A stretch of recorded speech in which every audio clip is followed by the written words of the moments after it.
बांग्लादेश के army chief general walker बड़े दिलचस्प किरदार है, क्योंकि किसी के लिए दुश्मन तो किसी के लिए दोस्त। लेकिन असलियत के अंदर चाहे बांग्लादेशी हो या कुछ तबका इंडियंस का, दोनों ही इनसे नफरत करते हैं। इंडियंस इसलिए नफरत करते हैं और कुछ बांग्लादेशी सेक्युलर आवामी लीग वाले लोग कि तुम्हारे चक्कर के अंदर शेख हसीना को बाहर निकाल दिया गया। अगर तुम थोड़ा सा दिल बड़ा दिखा देते, थोड़ी सी हिम्मत दिखा देते, तो इस्लामिस्ट कभी भी कब्जा नहीं करते बांग्लादेश पे, और जितनी बुरी हालत आज हो रखी है बांग्लादेश की वो नहीं होती। दूसरी तरफ इस्लामिस्ट इनसे नाराज है कि शेख हसीना को तुमने जाने कैसे दिया। तुम्हारे चक्कर में ही वो आपस में बड़ी आसानी से कहां पहुंच गई, भारत के अंदर। हम तो फांसी पर लटकाना चाहते थे, सजा देना चाहते थे, मौत सजा। तो इसीलिए काफी अनपॉपुलर है ये हर तरीके से। लेकिन अब जनरल साहब को तकलीफ हो रही है, क्योंकि खुद की कुर्सी पर इनका संकट आ गया है। कैसे, जरा देखते हैं। जब ये सत्ता के अंदर आते हैं तो ये अभी भी मिलिट्री चीफ ही रहते हैं। लेकिन पास्ट वीक के अंदर इतने डिस्कशंस चल रहे हैं पूरे बांग्लादेश के पॉलिटिकल सर्कल्स और सोशल मीडिया पर कि आर्मी के अंदर कुछ बड़ा बदलाव हो रहा है। कई तरह से खबरें आ रही है कि तख्ता पलट होगा, कई तरफ से खबरें आ रही है कि आर्मी ही कैप्चर कर लेगी पावर, तो कुछ कह रहे हैं कि एक नया आर्मी चीफ होना चाहिए। और यहां पर हसनत अब्दुल्ला नाम का ये शख्स एक बड़ा ही एक्सप्लोसिव बयान देता है आर्मी चीफ के खिलाफ, जिससे पूरे के पूरे बांग्लादेश के अंदर हलचल मच जाती है, जिसको आर्मी चीफ को खुद को साफ करना पड़ता है। क्योंकि जब ये मिलकर आते हैं आर्मी चीफ के साथ, तो कहते हैं कि आर्मी चीफ ने बोला कि हम जल्द से जल्द इलेक्शंस कराएंगे। अभी यूनुस टेम्पररी सरकार है, लेकिन इलेक्शंस के अंदर आवामी लीग को भी मैं पार्टिसिपेट करने दूंगा। उस स्टूडेंट लीडर ने कहा किसी भी हालत के अंदर नहीं, आवामी लीग तो हमारी कट्टर दुश्मन है, उसने ही तो हम पर गोलियां चलाई। ऐसी तानाशाह सरकार को, उस पॉलिटिकल पार्टी को आप कैसे पॉलिटिकल लाइमलाइट में लाना चाहते हो, मना कर दिया। लेकिन उसने कहा कि जनरल वाकर ने तो मुझ पर दबाव डाला और बोला तो क्या हुआ, शेख हसीना और उसके जो मित्र है उसको हटा देंगे, लेकिन आवामी लीग जरूर बढ़ेगी, बस तुम एक बार हां कह दो। ये बात को लेकर बहुत बड़ा बवाल होता है, जिसकी आंच पूरे बांग्लादेश तक फैल जाती है। और बांग्लादेश आर्मी को खुद को सामने आकर ये बात रिजेक्ट करनी पड़ती है, ये कहकर कि देखिए बड़ी हास्यास्पद बात है, हमने तो ऐसी कुछ कही ही नहीं, आवामी लीग से हमारा क्या मतलब, हम तो एक प्रोफेशनल सोल्जर्स वाली आर्मी है और हम वही करेंगे जो देश के लिए बेस्ट होगा, डिसिप्लिन मेंटेन करके रखेंगे। जनरल जमान जो है, उन पर प्रेशर सिर्फ और सिर्फ ऐसी पॉलिटिकल पार्टीज का नहीं है, बल्कि इस्लामिस्ट का है। ये ऐसी बैंड टेरर ऑर्गेनाइजेशन है जो सेक्युलर फोर्सेस जो हसीना की थी, जो बाहर निकाल दी गई, उनसे निकलने के बाद अब ये सड़कों पर आवारा घूम रहे हैं और मांग कर रहे हैं कि हमें तो शरिया चाहिए। सेक्युलर बांग्लादेश कुछ नहीं होता, जिस तरीके से अफगानिस्तान के अंदर शरिया है। हमें क्या मतलब कि इन हिंदू जो 9 से 10% आबादी पे है उनको बराबर का हक मिले, और ऐसे आतंकियों से दूर हटकर, ऐसे रेडिकलाइजेशन को दूर रखने में अभी तक आर्मी चीफ सक्सेसफुल हुए हैं। और ये इन इस्लामिस्ट को पसंद नहीं आ रहा कि ये आर्मी चीफ सेक्युलर क्यों है, इतना अच्छा मौका मिला है, क्यों नहीं कि पूरी की पूरी बांग्लादेश की जर्नी को पलट देता है।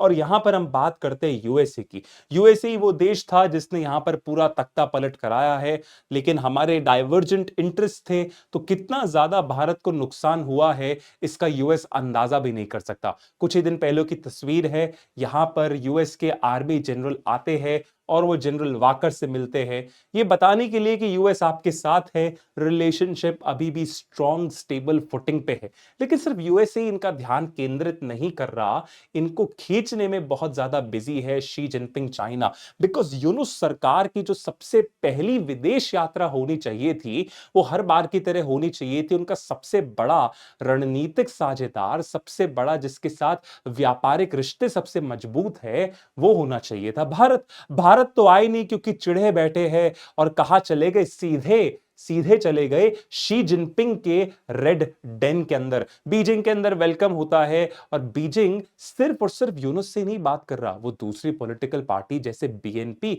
और साथ में इस्लामिस्ट तक से बात कर रहा है।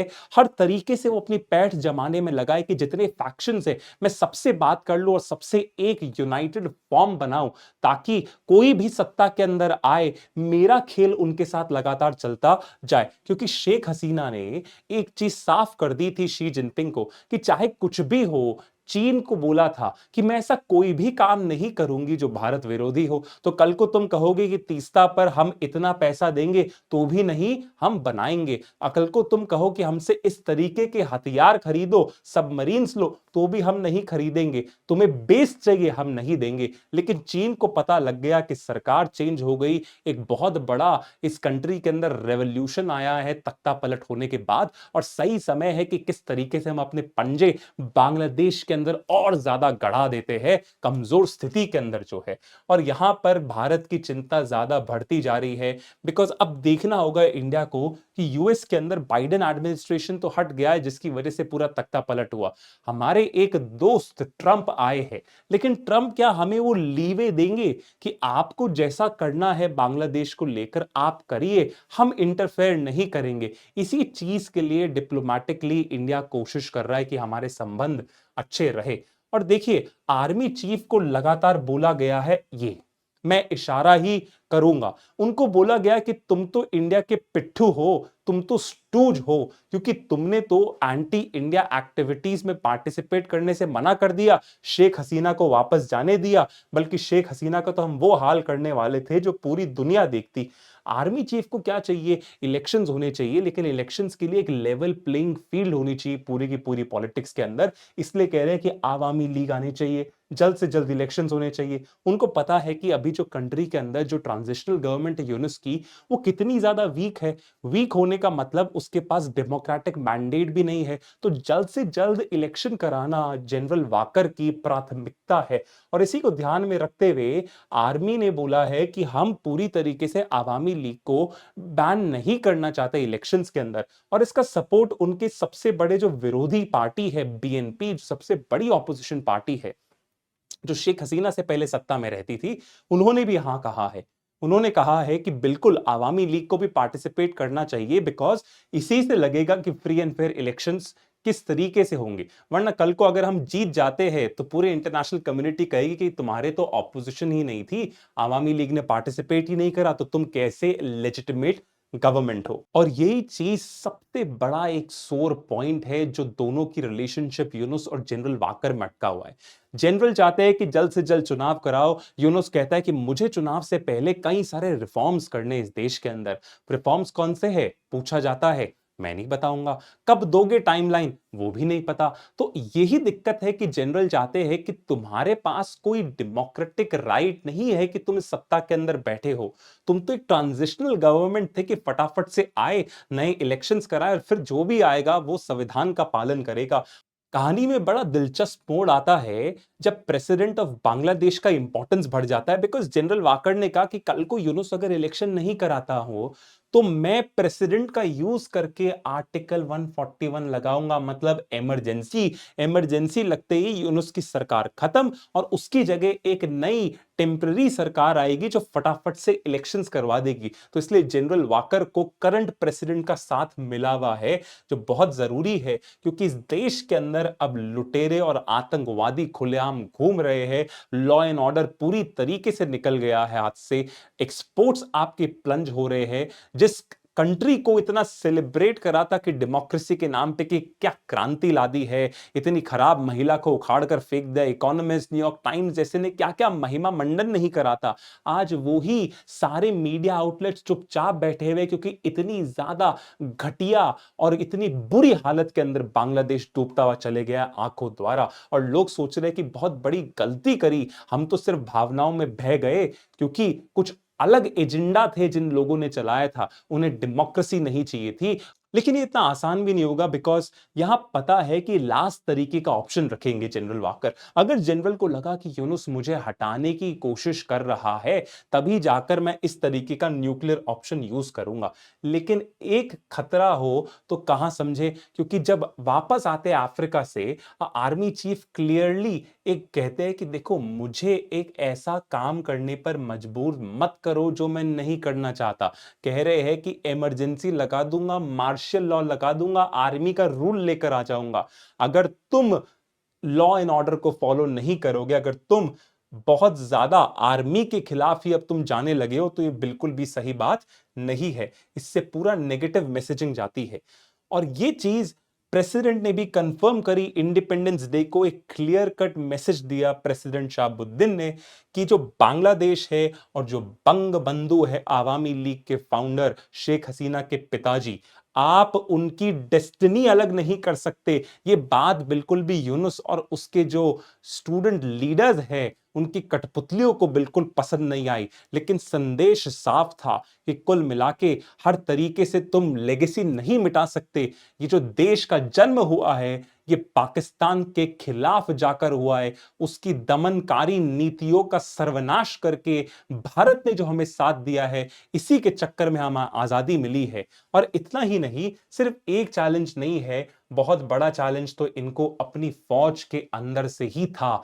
क्योंकि पिछले हफ्ते ही इंडिया ने बांग्लादेश के आर्मी चीफ की मदद करी। एक ऐसा तख्ता पलट उनके खिलाफ होते होते बचा। ये तो इंडिया ने मदद करी। कौन था इस तख्ता पलट के खिलाफ? आपने सही सोचा, ये जो कू अटेम्प्ट करा था वो था पाकिस्तान की inter services intelligence. Because ISI बड़ी अपसेट थी जनरल वाकर को लेकर। वो कहते थे कि इंसान अभी भी प्रो इंडिया है, ये इंसान अभी भी सेक्युलर है, आपको तो इस्लामिस्ट होना चाहिए, पूरी तरीके से शरिया की डिमांड रखनी चाहिए। आप तो अभी भी सेक्युलर ट्रेडिशनल इमेज से दूर हटकर आप तो इंडिया के साथ जा रहे हैं। ये तो डेंजर की बात है। और इसी चक्कर के अंदर वो काफी ज्यादा नाराज थे कि जनरल की जो शेख हसीना जिस तरीके से भागी थी, वो भागी नहीं थी, उनको देश से सुरक्षित रास्ता दिया था। किसने दिया था? जनरल वाकर के अंदर गाड़ी से उतरकर सीधा हेलीकॉप्टर में बैठकर और फिर वो भारत के रास्ते यहां पर आ चुकी थी। लेकिन वो लोग क्या चाहते थे? आईएसआई और इस्लामिस्ट जिनका सांठ गांठ है,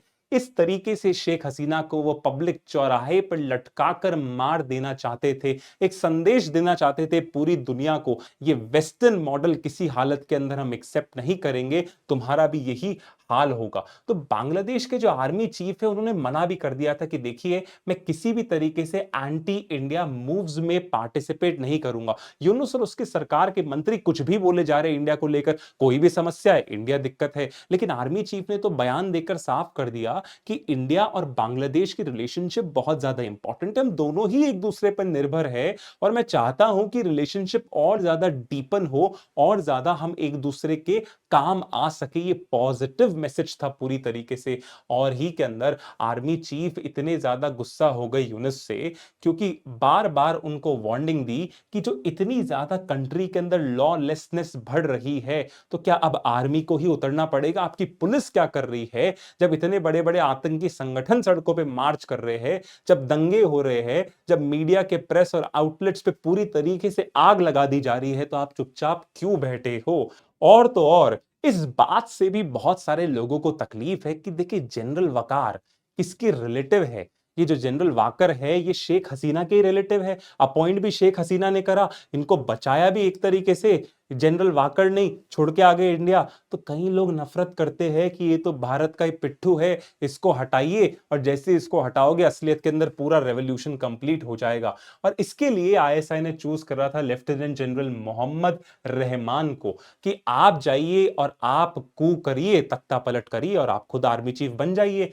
और जनरल रहमान जमात इस्लामी एक इस्लामिक संगठन है, उसके बड़े करीबी है। और ये जमात इस्लामी किसका पिट्ठू है? इस आईएसआई का पिट्ठू है, पाकिस्तान का।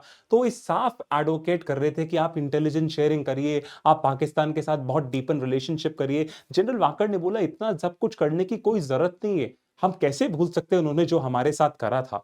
रहमान की आईएसआई की रिलेशनशिप कितनी ज्यादा डीप थी कि जनवरी 21 के अंदर जब Asim Malik lieutenant general of ISI, वो ढाका विजिट करते हैं तो विजिट करवाने वाला कौन? वो जनरल रहमान थे। और जनरल वाकर ने तो उनसे विजिट करने से भी मना कर दिया कि मत लेकर आइए, बड़ा खराब संदेश है। साथ ही के अंदर जो मीटिंग के अंदर जो बात होती है उससे भी गुप्त रखा, इनसबऑर्डिनेशन करा, कुछ नहीं बताया कि क्या पूरा का पूरा माजरा है।